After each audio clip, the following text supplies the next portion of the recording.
Hey guys, so I wanted to share with you some of the things that I keep in mind before and during my writing and developing grant proposals.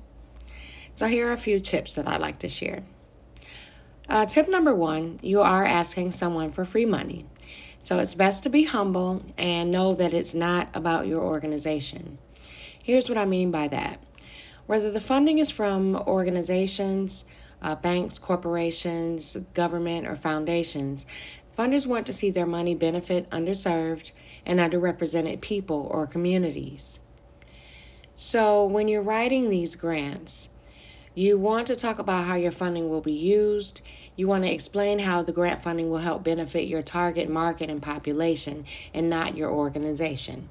Now, even if the grant is helping to build the organization's capacity, you still want to explain how the increased capacity will allow you to increase your products and services or increase the number of beneficiaries you serve. I provide an example of a statement that you can use. We will utilize grant funds to hire an outreach counselor to expand our reach into 3 additional schools, servicing up to 250 more students over the next 12 months. From that statement, as you can see, we are telling them how we will use the funds to increase the capacity in our organization, but we're also telling them how that one capacity increase can improve or can increase services to more students. So that's what you want to do. Tip two, be prepared to explain why. Have your plans and your documents in place to justify your request. I once had a client tell me that one of the grant leads I sent, the funder was asking for way too much information. And my response to that is funders don't ask for too much information. They require the information and documents that your organization should already have in place. So this is why I'm here to help. So, say for instance, just think about it when you're thinking about your personal life. If someone comes up to you asking you for money, one of the first initial thoughts that comes to your head is, what do you need it for?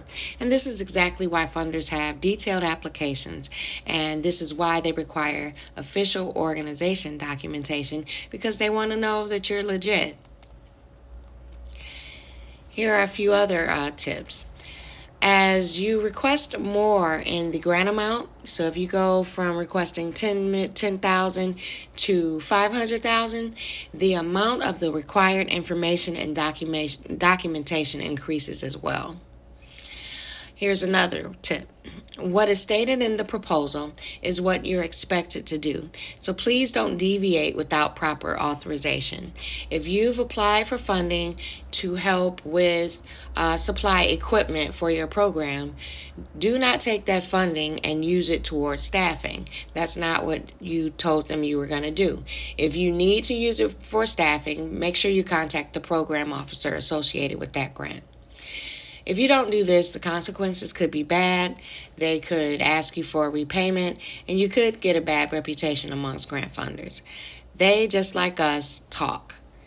I talk amongst other grant writers, and you talk amongst other professionals in your career field. So let's keep that in mind. Tip number 3, read everything. Please make sure you read all funder guidelines, read about their focus areas, their company values, their visions, or their vision and mission statement. Make sure you read all of that before applying. Make sure you're a good fit with their organization.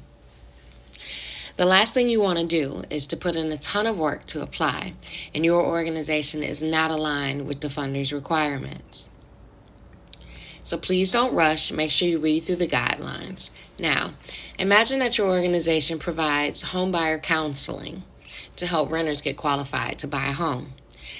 You sought out and found an affordable housing grant funder, and you think their opportunity should be a good fit because, they're into affordable housing, and so are you. However, you overlooked the details in the grant application guidelines, which indicated that this funding round is only for foreclosure prevention service providers, and that you are not. If you took your time and did that application without reading those guidelines, your application would be denied immediately, and you would have wasted your time. So please make sure you read the guidelines to ensure that you're a good fit for the funder and the opportunity that you're going after. And tip number 4, allow time to review and write. Proposal development is not a rush process. You need a lot of time to prepare, you need a lot of time to write, and you need a lot of time to review. So, allow yourself time to write, review, edit, then have someone from your team take a second or third look to be sure that your narrative is in line with the funder's request and the guidelines. Again, that's very important. For more information and for more tips, feel free to subscribe to my website at www.niamullen.com. You can also find me at Nia Mullen on Facebook and Miss Nia 80 at Instagram. And I'm also on YouTube as well as Twitter. I hope you guys enjoyed this session. I hope you take these tips, and I hope they are very useful to you.